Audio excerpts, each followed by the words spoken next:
You know what today is? It's Freeing Friday. Yeah, so it's a perfect day for the Free to Be Show.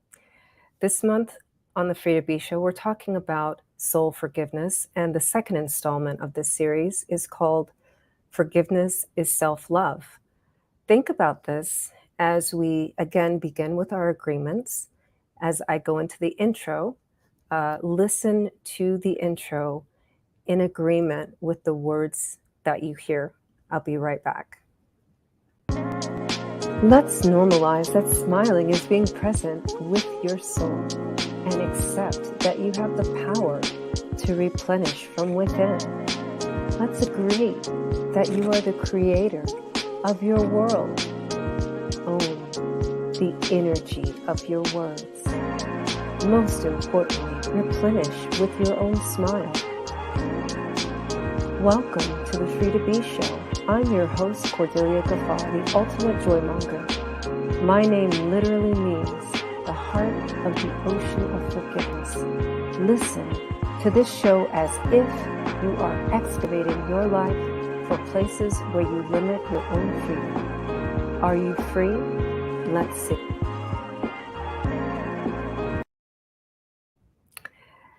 So let's begin with defining what do I mean when I say forgiveness is self-love? Now, I've taken a couple of notes from time to time, for those of you who are watching, you may see me look away or appear not to be looking at the screen.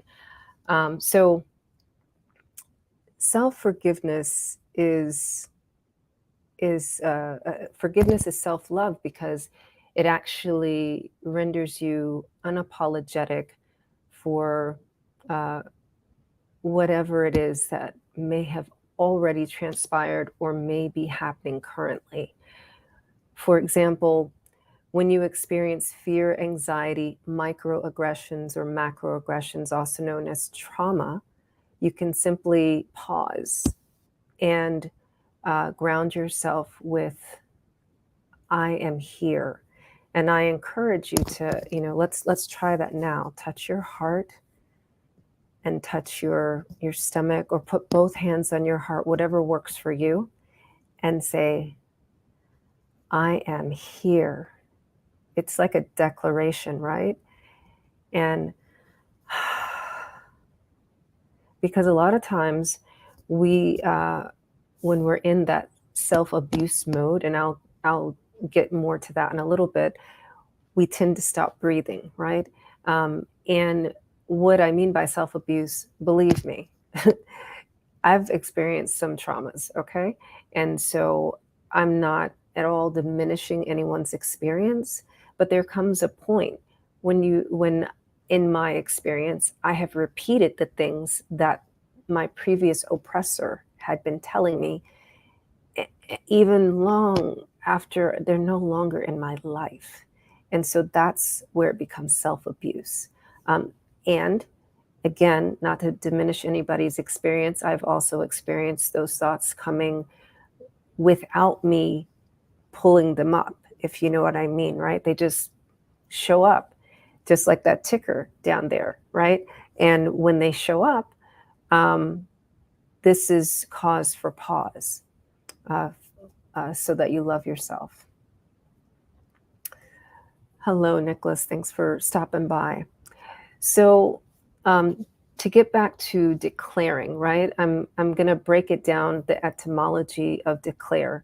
That's to clarify, right? And to make something clear. One thing that I have said, probably mostly in private conversations with clients, is that once you're clear on that you have a choice, let's start with that part, because many times we feel that we don't even have a choice.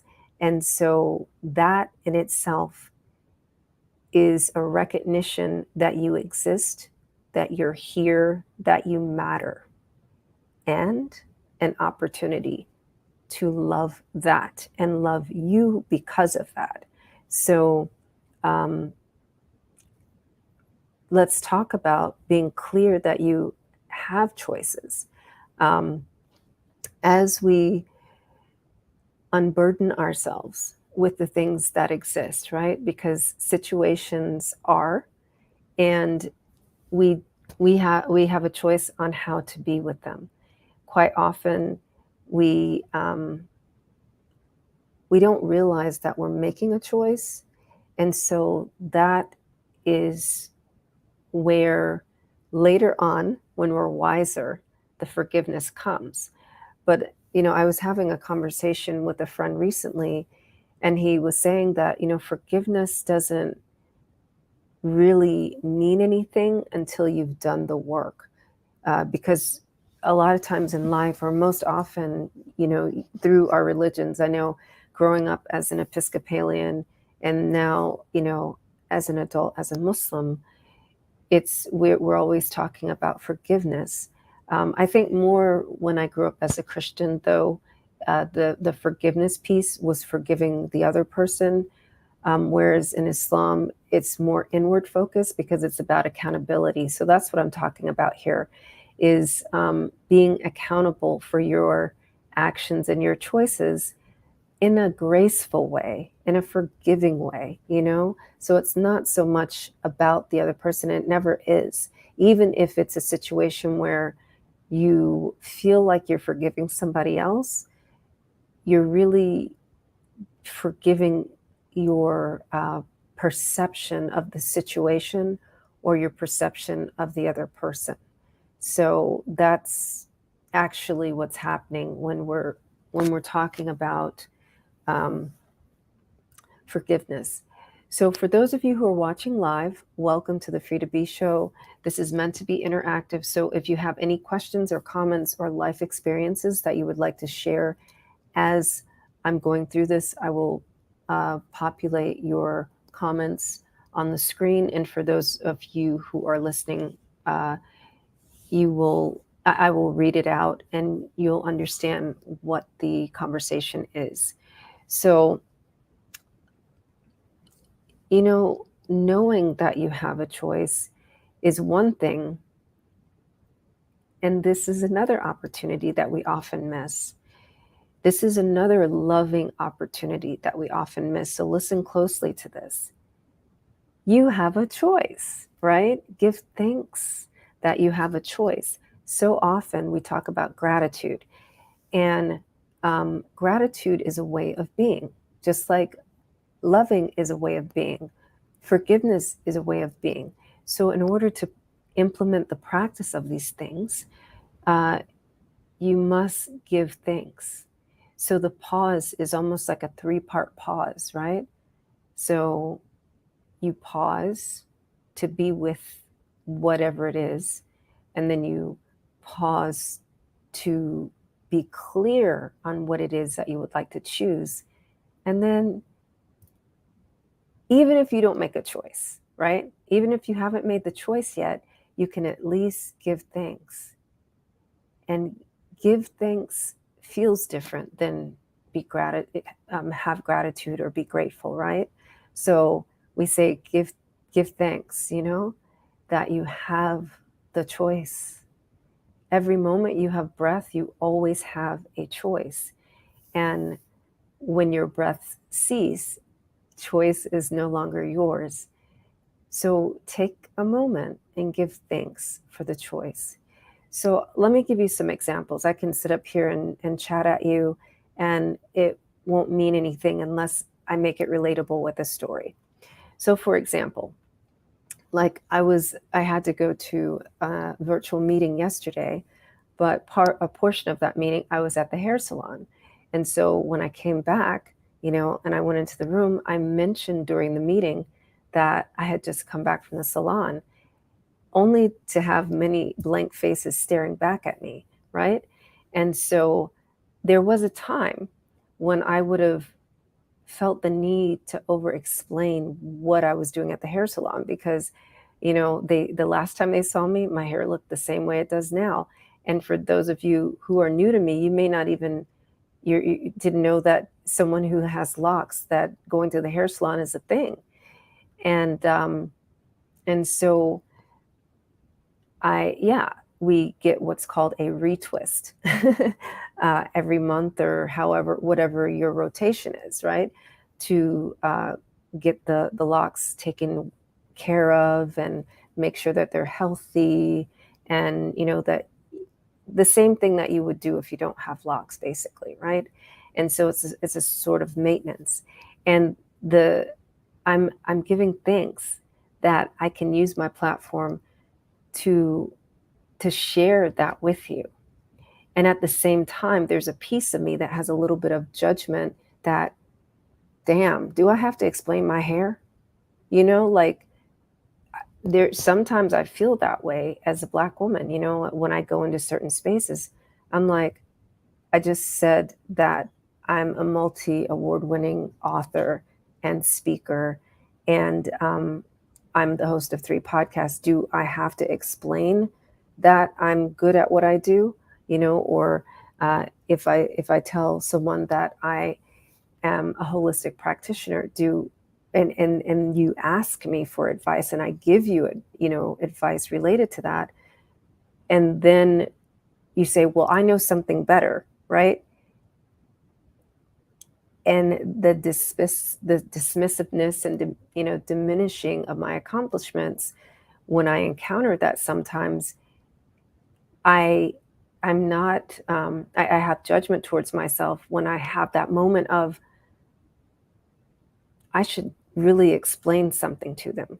Then I realize that I can pause and be like, who am I being that they don't understand, they don't hear, or I feel the need to explain myself? And that's an opportunity for me, from a place of self-love, to be with that, and either, if it makes sense, be a stand for whatever it is I need to be a stand for, or I can choose to disengage because those people are not my people. My people would be with me and understand who I am, what I bring, and my power, and what I offer in the world, and they would value that. And so when I recognize that I'm not with my people, then, not that I hide, but I make a choice, and I give thanks for the opportunity to make that choice. So let's talk about what that means, as far as, again, forgiveness being self-love. When forgiveness is self-love and you give thanks for the choice, now I can begin again by loving myself. And so this is where this takes you into what I call my replenish me process, right? Where I can release the what's accepted and expected of a Black woman, right? Or of whatever designation or category I've put myself in, and what role I've assumed in that situation. And I can have compassion for myself and begin again. So releasing attachment to all labels, releasing attachment to all judgments that I have of myself, right? And then choosing in the way of understanding what are my values, and how to use my voice. So I'll be right back after this commercial break, which actually details a little bit more my replenish me process and my upcoming retreat. I'll be right back. Practicing self-love is to nurture the soul. And to nurture the soul requires elemental reconnection with nature. Fire is your sexuality, and earth your mindset, air your voice, and water your heart set. Replenish Me St. Martin experience is what you require for your soul. Join me February 19th through 25th in 2023. Release, restructure, refresh, and rebirth. Nurture your soul elementally in St. Martin.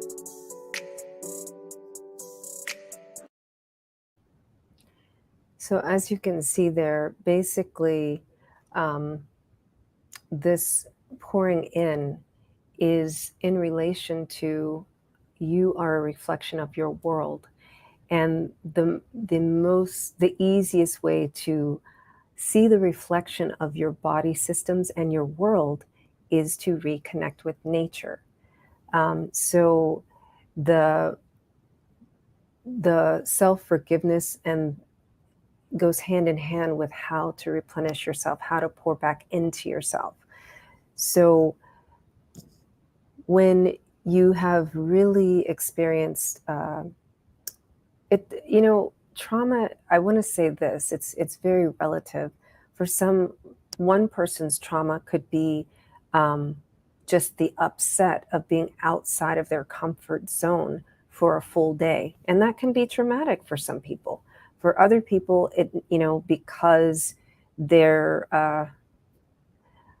what I call life suit, right, is not acceptable in some places. Their whole life, if they choose to view it that way, is a trauma, right? Um, and by life suit, I mean that the way that we look to, and that's what causes all these judgments and all these preferences and prejudices and everything. So, but instead of accepting all of those things and taking on, be a reflection of what you want to see, right? So, this is why it's important to have that love within in each moment. Just shut it down with a, ah, I am here. I give thanks for me. Mm, it feels good to be me. And when you embody that, do you feel the difference, right? Just me doing that right now, do you feel a difference in how my presence is and how I'm being? And that radiates out to the people that experience you wherever you are, whether it's something virtual or audio only or visual only, or you're just walking down the street or walking anywhere, you know? So, like today, I'll be traveling um, because I have an event that I will be attending and speaking at in Houston with my dear friend, or several friends of mine, from the Humans First community that was created during COVID. I guess it started a little bit before COVID, but anyway, so we'll be gathering in person for the first time. And this is an opportunity to look at who I'm being, how I'm being with love, and to give myself that opportunity to radiate that out. Whenever whenever you do anything, right, it always, you must always see that it's the inside out. Your, your forgiveness of yourself radiates out. It creates a presence.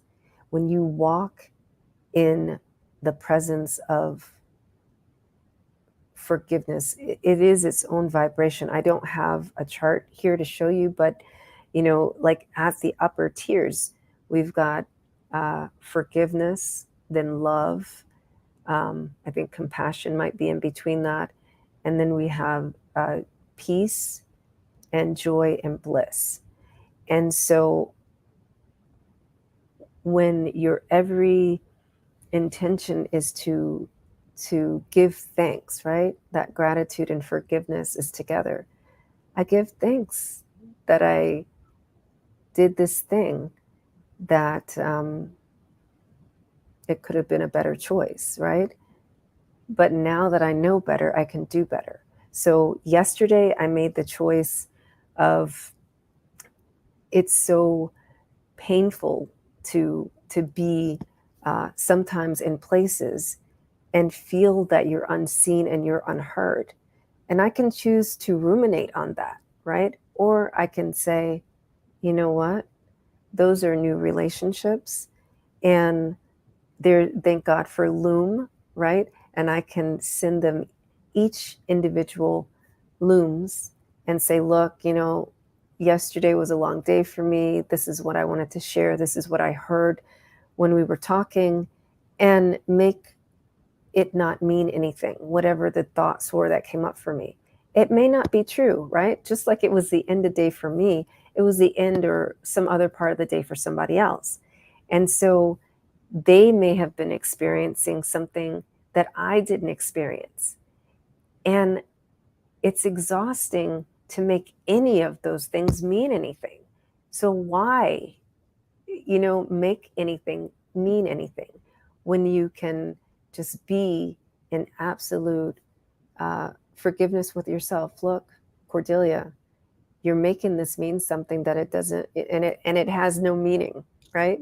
And I forgive myself for that. So I invite you to do the same. Just anytime you out of the loving of yourself. So I'm going to recap now what I've been going over. And this is how forgiveness is self-love, right? You pause and recognize that you're here. And that allows you to clarify what your choices are in a situation. And then you pause again to give thanks for having choice. And then you begin again from this place of love, right? And self-compassion, recognizing and being grateful for your choice. So I appreciate those of you who have been here live. If anyone is watching this on the replay, do put your questions and comments in below, and I will respond. And of course, if you're listening to this on one of the audio platforms of my podcast, always feel free to connect with me by subscribing to my newsletter at cordeliagaffar.com. And for those of you viewing, you'll see that across the screen. If you're listening, the link is in the show notes. So I want to know your experiences with forgiveness. And do you agree? Is forgiveness self-love? And how are you giving yourself the opportunity with that? So I just want to tell you some things that are coming up for the rest of the month. I will continue on the topic of forgiveness. Next week, I'll be doing something a little bit different. I'm doing a lot of experiments this season. So I will have, hey, Karen. Yeah, thank you for watching. I will be having a guest co-host, Stephen McGee, and we'll be talking about the next level of forgiveness, which is, this episode was more about forgiveness, generating self-love within yourself. Next week, we will have a discussion about forgiveness, acceptance, and cooperation. So you want to tune in for that. Stephen McGee, if you don't know who he is a executive leadership coach, and he's been doing that for decades. And he is quite a leader in his field, but he's also a very deeply spiritual person. And forgiveness and self-nurturing and self-love is a lot of basis of his work, even though he works in the C-suite mostly. So you want to tune in for that, and I will see you next week. My show this week is also intentionally short because, like I said, I'm traveling. So, but I thought that it was really super important to bring this message of forgiveness is self-love. And do remember that. Give yourself loving, give yourself grace, and free yourself to be yourself. Until next week. So are you free Do you own your part in that? Rather than lingering in shame, guilt, and despair, let's see where you can create more freedom, more joy, and replenish from within. Visit me at cordeliagaffar.com and sign up for the 5 ways to only create joy. Until next week, be free.